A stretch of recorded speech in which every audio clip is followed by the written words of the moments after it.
कुंडलिनी योग को अच्छी तरह से परिभाषित नहीं किया गया है। राजयोग और हठ योग के विपरीत कुंडलिनी योग के लिए समर्पित कोई शास्त्रीय पाठ्य पुस्तक नहीं है। गुरु की भूमिका ऐतिहासिक रूप से इसके शिक्षण का एक बहुत ही महत्वपूर्ण घटक थी। इस कारण से बहुत सारे निर्देश लिखित रूप से दिए जाने के बजाय शिक्षक से छात्र तक मौखिक रूप से दिए जाते थे। कुंडलिनी ऊर्जा के साथ काम करने के निर्देश कुछ मुट्ठी भर ग्रंथों में दिखाई देते हैं। उदाहरण के लिए शिव संहिता और हठ योग प्रदीपिका। पतंजलि ने अपने योग सूत्र में कुंडलिनी का उल्लेख नहीं किया है, लेकिन हठ योग में कुंडलिनी ऊर्जा को जागृत करना अभ्यास के उद्देश्य में से एक माना जाता है। कुंडलिनी योग मूलतः हठ योग है, लेकिन इसमें कुंडलिनी ऊर्जा को बढ़ाने के उद्देश्य से अधिक विकसित अभ्यास और तकनीक है, जैसे कि विशिष्ट प्राणायाम, बंध मुद्राएं और मंत्र। हाल के दिनों में कुंडलिनी योग को ज्यादातर योगी भजन के संस्करण से जोड़ा जाता है, जो सिख मंत्रों और अभ्यासों के साथ जुड़ा हुआ है। हालांकि यह अभ्यास की सिर्फ एक व्याख्या है, कोई निश्चित दृष्टिकोण नहीं है। महान देवी कुंडलिनी, जो स्वयं की आदिम ऊर्जा है, शरीर के यौन क्षेत्र में सोती है। उसका रूप एक सर्प जैसा है, जिसके 3 और 1 आधे कुंडल है। जब तक वह सोती रहती है, तब तक व्यक्तिगत आत्मा शिव सीमित रहती है और सच्चा ज्ञान उत्पन्न नहीं होता। लेकिन जिस तरह सही कुंजी एक विशेष द्वार को खोलती है, उसी तरह हठ योग कुंडलिनी के द्वार को खोलता है, जिससे आत्मा को ब्रह्म का अनुभव करने और मुक्ति प्राप्त करने की अनुमति मिलती है। कुंडलिनी ऊर्जा तांत्रिक परंपरा से एक अवधारणा है।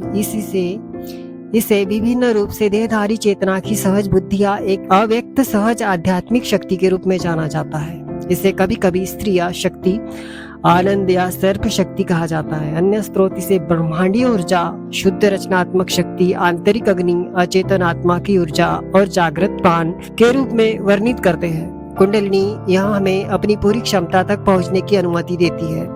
संत, योद्धा, कवि, चित्रकार, लेखक, कई लोगों ने कुंडलिनी को जागृत करने का दावा किया है। यह न केवल आध्यात्मिक अनुभूति को, बल्कि रचनात्मक बुद्धिमत्ता और आत्माभिव्यक्ति को भी जागृत करता है। ऐसा कहा जाता है कि जब आप कुंडलिनी को सक्रिय करते हैं, तो आप जीवन में कुछ भी बन सकते हैं। आपका मन बदल जाता है, साथ ही आपकी प्राथमिकताएं और लगाव भी सहज बदल जाते हैं। भौतिक शरीर बदल जाता है, हर कोशिका उच्च वोल्टेज प्राण से चार्ज हो जाती है। आपको मूल चक्र को ब्रह्मांडीय मुख्य में प्लग करने और सभी चक्रों को रोशन करने जैसा है। आपके बारे में सब कुछ चमकता है। इसलिए कुंडलिनी को ऊपर उठाना अत्यधिक मार्ग वाला कार्य है, लेकिन इसे श्रद्धा के साथ किया जाना चाहिए और अहंकार के साथ नहीं किया जाना चाहिए। कुछ लोग कुंडलिनी जागरण को तैयार होने से पहले ही बलपूर्वक करने की कोशिश करते हैं। वे इसे हिलाने के लिए गहन अभ्यास करते हैं। यहाँ कोई संयोग नहीं है कि कुंडलिनी को सांप और आग दोनों के रूप में चित्रित किया जाता है। दोनों को सावधानी से संभालने की आवश्यकता है। कुंडलिनी बहुत शक्तिशाली है और हानिकारक हो सकती है। अहंकार के साथ कुंडलिनी शक्ति का पीछा करना आपदा का नुकसान है।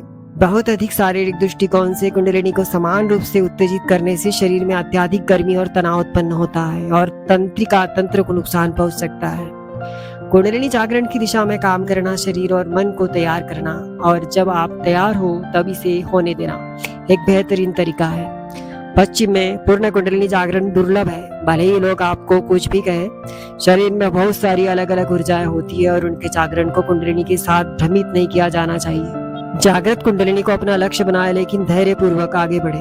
कर्तव्य की चिंता किए बिना यात्रा का आनंद ले और काम करो, शॉर्टकट न अपनाए। अचेतन आवेग, चिंता या अवसाद को की ओर झुकाव, यहाँ तक कि जब आप तनाव में हो तब भी कुंडलिनी को ऊपर उठाने की कोशिश करना एक अच्छा विचार नहीं है। श्रद्धा के साथ आगे बढ़े और कुंडलिनी को अपना मार्गदर्शन दे। कुंडलिनी योग को अच्छी तरह से परिभाषित नहीं किया गया है। राजयोग और हठ योग विपरीत कुंडलिनी योग के समर्पित कोई शास्त्रीय पाठ्य पुस्तक नहीं है।